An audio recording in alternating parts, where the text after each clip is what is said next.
Hello, friends. Happy Sunday. Oh, look, We're at the here. same time. I said hello, friends, Oh, and then I hey. see Hi, Mary. Mary and Mark and James. Good morning. Happy Sunday. Spooky time is still happening, even though I haven't done really anything Halloween related all month. I Besides, feel like, the watch spooky movies continually all the time. But, like, I'm not doing that at all. I don't even think, I don't have a Halloween costume. Mm, I don't know if we're going to do, I think I don't want to even do, I really love doing, like, trick-or-treaters, like, walking them, but I don't think I'm going to do any of that.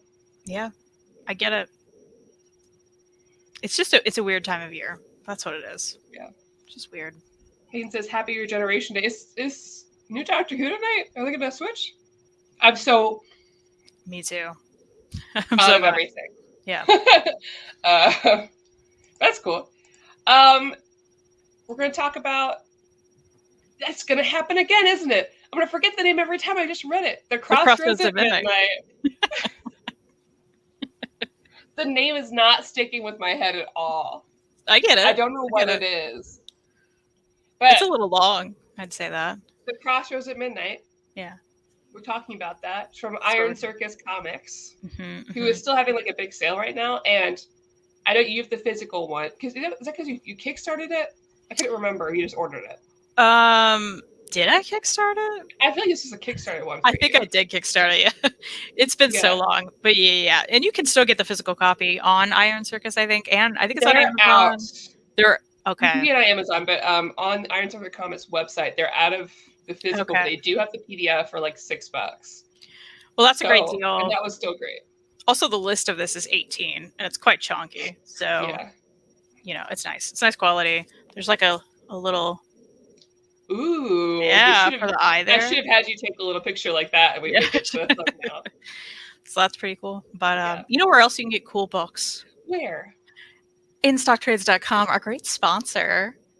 You should check it out if you haven't, because up to 50% off on books. That's amazing.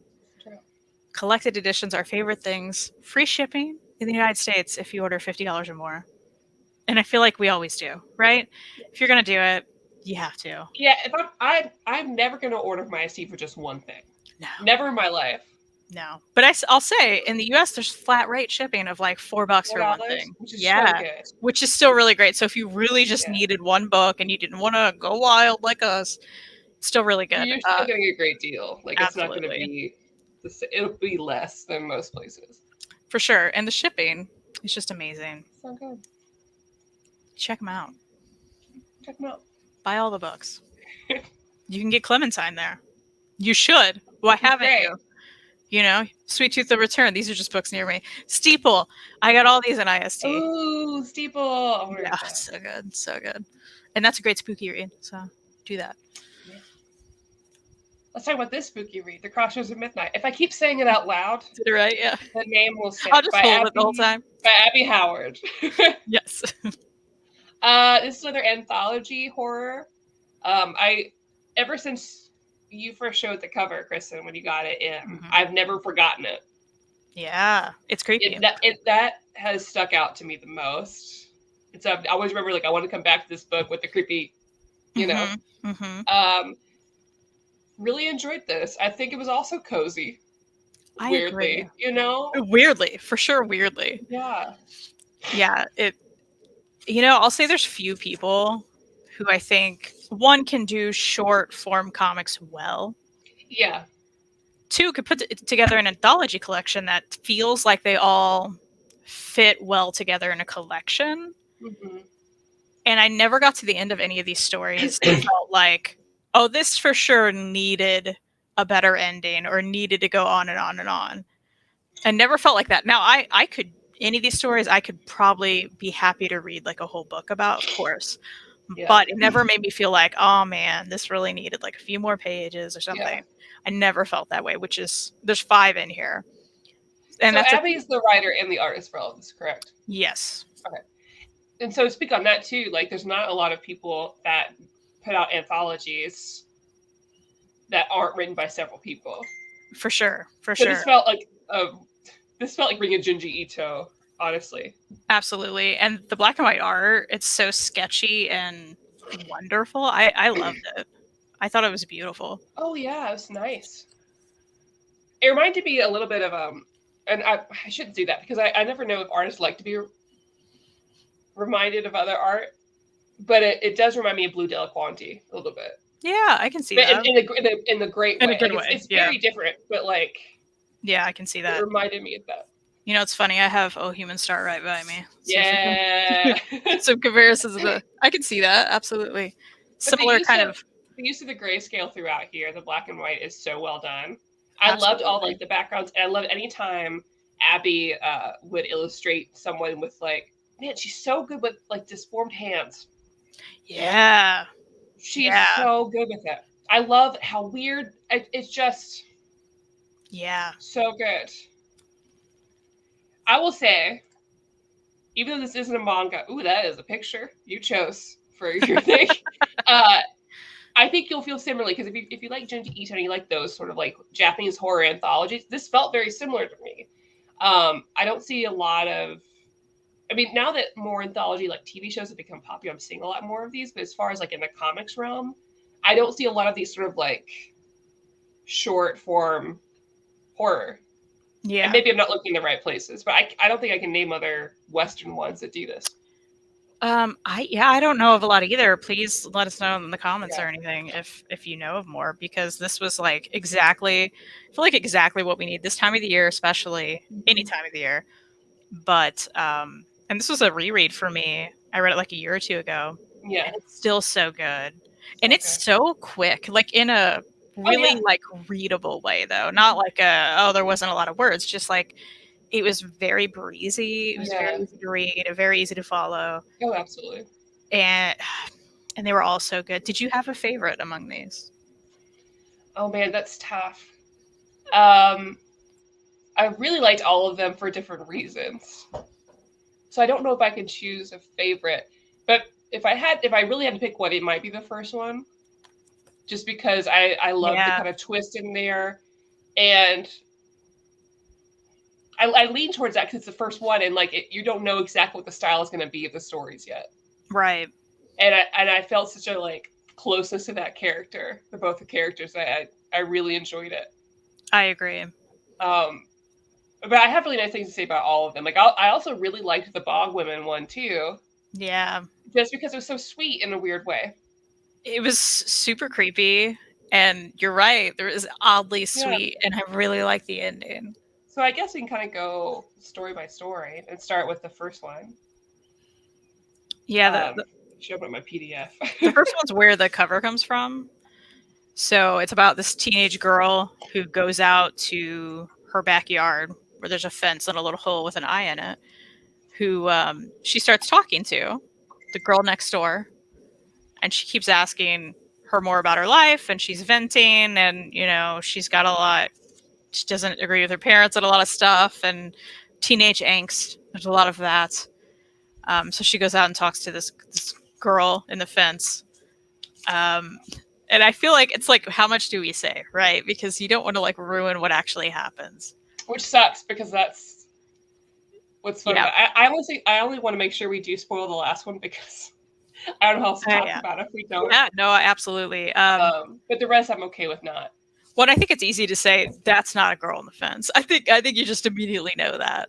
You know? It's a little more complicated. Yeah, because you just see the eyeball. She just see the eyeball, and she doesn't want her to like come over the fence to see her, and and every time something else is going on. Frankie asks about her because she's like, "Are you the farmer's son or daughter or whatever, the child?" And she's like, "No, I live here." Mm-hmm. Like, okay, weird. Yeah. And she's like, "We should just leave. We should just go together." It's like, I can't do that. She's like, most of them I just like to lie around in the fields or whatever. All this stuff, you're like. So immediately I'm like, okay, this person's dead and haunting. That's my go-to. Like, obviously, but I did not predict how it was going to end up. Yeah, because the one spoiler, Frankie does make it over the fence.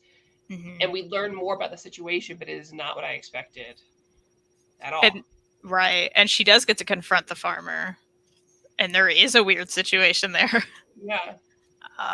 I really like how that played out. And it was so, like, the visuals of that. It's Abby Howard does really well at like showing you something really grotesque, but not in a gory way. You know what I mean? Like Yeah.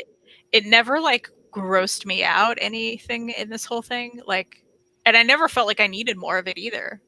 No. You know, it was just like enough where I was like, oh, that's super, which I think Ito does a great job of doing as well, right? Yeah. Although I guess some of that's a little grotesque, but Yeah, but it feels different. Like it yeah. wasn't. I feel like there is body horror in this book, but it's not in a way that I would expect it to be, and it wasn't overly done. So I think if you're somebody who's like not for the blood and guts and stuff, you're not really going to see that in this. There are more. It's more of the hints at it. It's because Ito's like, here it all is. Right. I've destroyed their entire body. Here you go, and it's not the same. And it's almost like I think the art style. It almost felt like every time there was like a skin thing, it felt more like looking at like wood shavings, kind of was reminded. Yeah. Because the way the fingers come apart and move, it felt like looking at wood shavings or paper. It's very interesting. Yeah, which helped make it like somehow more and less creepy. Well, yeah, exactly. I mean? It's creepier in like a Tim Burton way and not creepier in like a horror way. Right. Because I didn't this type of body felt so removed from what a body could be that it wasn't like alarming to me in that way. It's still spooky, it's so creepy, but it's not like, ugh, you know, it doesn't feel like that. It's like, oh, this like a body can't do that. So it's like, this is fine. Which is why I think at the beginning you referred to this as kind of like a comforting sort of read. And I think because we don't have those blatantly grotesque sort of depictions of gore in any sort of way, like that helped this feel. Yeah, I think it's also because it's grayscale, like the way, and not just grayscale, because like Ito's black and white, and you can feel it, but something about the coloring of this made it less explicit as well. Because when you get to the mattress story, I feel like if that was in full color or something, it would be gross. Even like it was like a duotone or something, but because it's not, it's way easier to deal with. Yeah, I agree. Even like so yeah, we don't want to ruin any of that story, so we won't. Yeah, we can jump to the mattress story. It's great. But yeah, the mattress story. Girl, first of all, it starts with this girl. She picks up a mattress outside and brings it inside. Here's the cover. And also, immediately nasty. Big old stain on it. Well, was your big old stain, which let me find that too. Do not do that. And roommate's like, what the hell? What about bed bugs? She's like, if I could listen, you can see bed bugs. Okay, I would notice. Regardless, what if it was evidence for a crime? You don't bring it up. Yeah. The mattress is the one thing. Also, a big old mystery stain. No. And she didn't even suggest like shampooing at all. She's like, what if somebody pooped on this? She's like, it's fine, it's only for a little bit. What is wrong with you? I'm sorry. You deserve whatever's coming to you. Yeah, girl, she'd been like sleeping on her roommate's couch. Is that what it is? Or was she even on the couch or on the floor? I don't know. I don't know, but there's ways. Either way, better than a dirty mattress, okay? Oh. No. But I love it. I love because she's like, I would see bed bugs. And she goes to sleep. And what is there but a giant bed bug who wants her skin? Terrifying. It's not good. It's not good at all. And she just forgets when she wakes up, I guess. I was like, oh, that was really weird. It's okay. Should I show this weird image of... yeah, I think it's fine. Yeah, it's just kind of like... a big bed bug. Yeah, and it's just really gross looking. He looks a little bit like a... There's this monster in the Persona games that is called Mara. It's literally a penis chariot, and that's kind of what it looks like. It's super weird looking. Yeah, it was gross. But not like, it was just weird. But what a great twist on it. It reminds me, there was some fantasy movie with like Salma Hayek in it. And it was also an anthology thing. One of the stories that this guy found a flea was a giant flea. Nick raised it. It was really weird.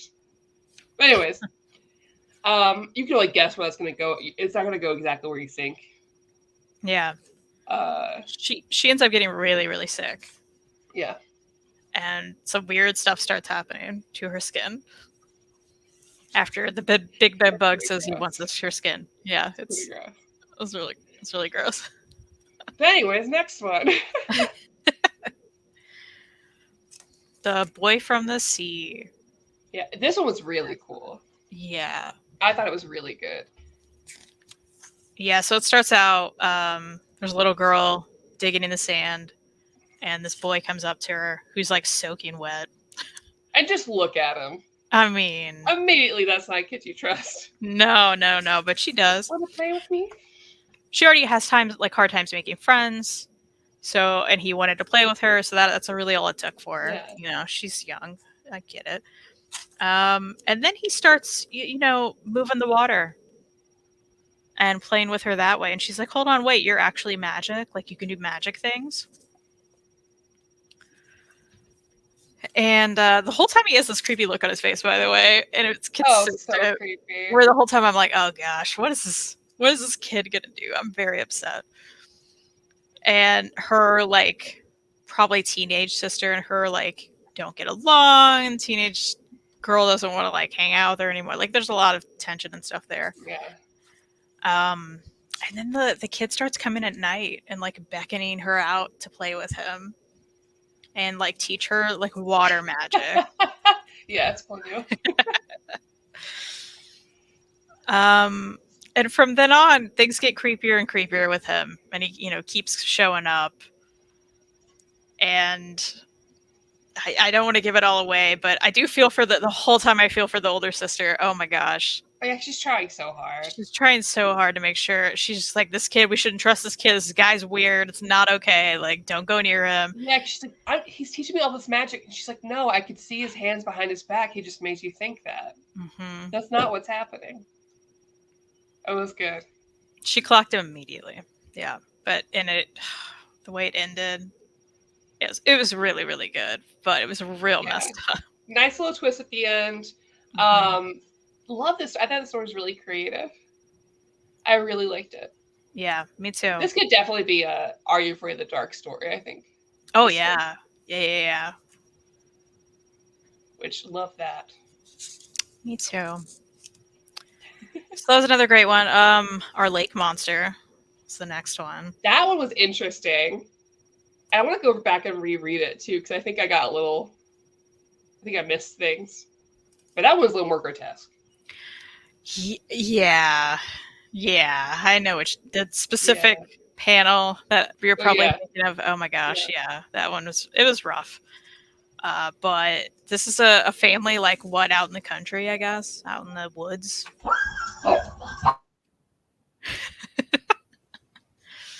Is that your pizza? Yay! So it's good news. Give me pizza. Good party news. Hey, did you ever watch that Mary Kate and Ashley? Those VHS tapes? Yeah. Oh yeah. I had like all those VHS tapes. Of course. Of course. I knew you would. Yeah. I knew. It had to happen. But yeah, we're following this family out in this cabin. It's really, there's a lot of them. And one of the younger girls has like a really close relationship with like this sea monster that they're keeping in their pond, who I guess she met when it was like young. She grew up with it. I would be that sister, by the way. Yeah, I would do that. I felt for her. Yeah. I'm like, no, this is my friend. I'm destined for greatness. This is my monster friend thing. Yeah, so they all treat the sea monster like a monster versus how it used to be before he ate a child. So, and then she makes up reasons for that. She's like, oh, well, or not, in her head, she's like, well, he just wasn't used to this person or this kid. And, this stuff happened, like all these reasons why it happened. And she's just like, he's not a bad monster. Like, we shouldn't treat him like that. Blah, blah, blah. This is how a lot in the family. Yeah. Here. So there gets to a point where they get a phone call from some scientists who are like, we really need to come get him. We've got to contain this beast and make sure like this doesn't happen again. Yeah. And the dad is all about that because he's just like, something terrible happened. We don't want anything else to happen, And then things get really, a lot of stuff happens from then on. And it does get quite grotesque toward the end, especially. But it was fascinating. It's again one of those stories where I was like, how do you like think of this specific short story of an idea? I don't know.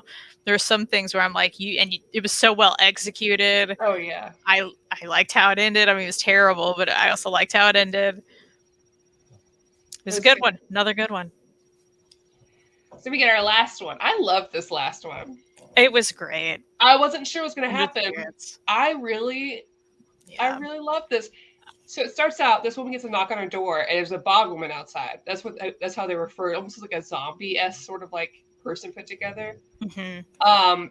And our protagonist, this older woman, she's since retired. She lives in this house. And it's just like, yeah, come on in. Like I heard about y'all. Yeah, okay. She's like, can you talk? And she's like, no. She's like, okay, how about this? You tap once for yes, twice for no. And they just have a little chat. And she's actually really enjoying it. So they talk for a really long time. You know, she tells her about herself. And she's like, well, you know, you're welcome to come back again tomorrow. And so the woman does with a couple friends. And so she does it again. You know, but then she's like, okay, I need to learn about these people. Because it's obviously something more has happened. Mm-hmm. I think it's people being murdered in the bog. And that's why they're bog people now. And so she looks at this woman and finds information about her and figures out what happened so she can connect with her. And it's so interesting. Because at one point she gets really scared of them because, well, this one I will spoil. I hope that's okay. Mm-hmm. Because I think the discussion around is interesting. Because there's no big twist. I feel like it's more of a person story. But they like, oh, come into the bog with us. And she's like, whoa, no, And so she's like running away. She's like, no, you can't get me. I'm not doing this. This isn't gonna happen. She's like, I can't go to the police. What are you gonna say? A bunch of bog people are trying to get me. And she's like, well, I need to talk to somebody. And we learned earlier that she moved here so no one would bother her. So she doesn't really have any close relationships. She's by herself. Mm-hmm. And that was on purpose. But she goes to talk to this woman she talked to earlier about, you know, getting some historical documents together. She's like, I don't know you. It's the middle of the night. You can't just come here.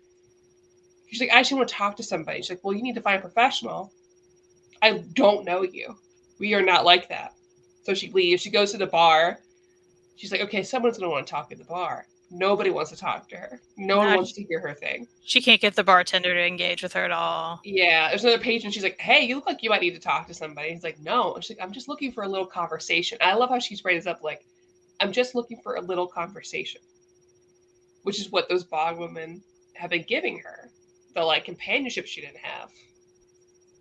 And so ultimately she goes with them at the end. And like, I'm not doing details, so that way at least that part is, you know. Yeah. But I thought that was such a great, profound little story. I loved it. I thought that was it's really good. It's very creative. I agree. And you feel for her the whole time. Yeah. You know, you immediately embrace this character. And, you know, I feel like we've all related to that.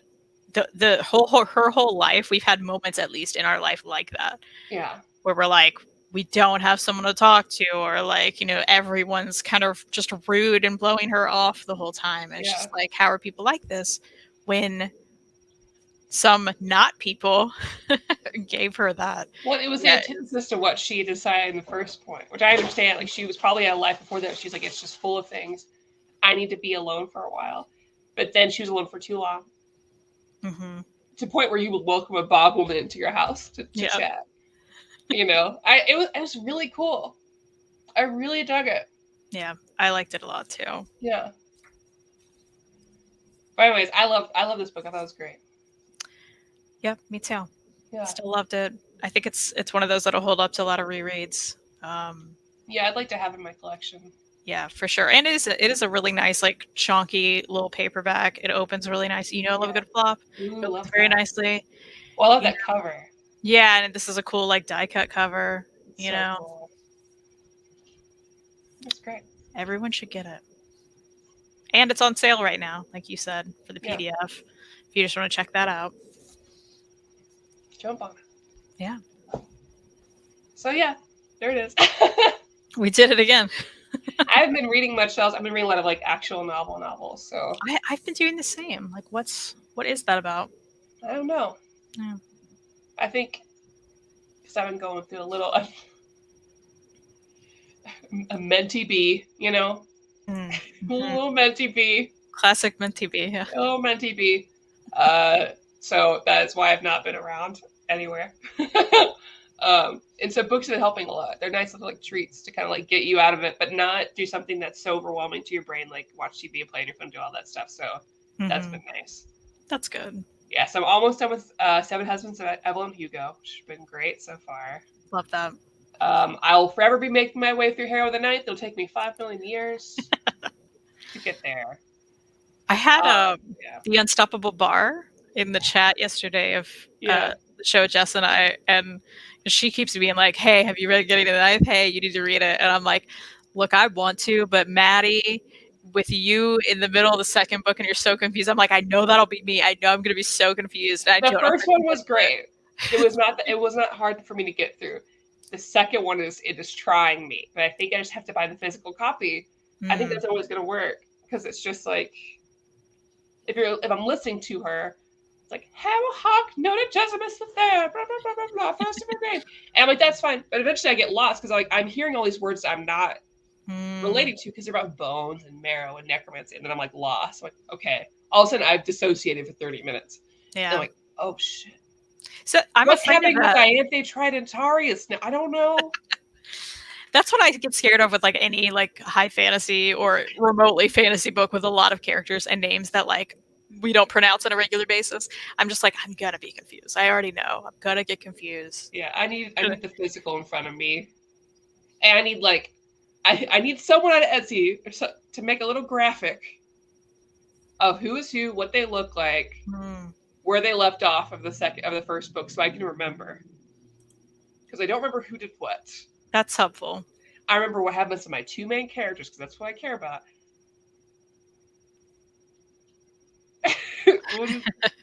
What is the rest? I know it's going to click.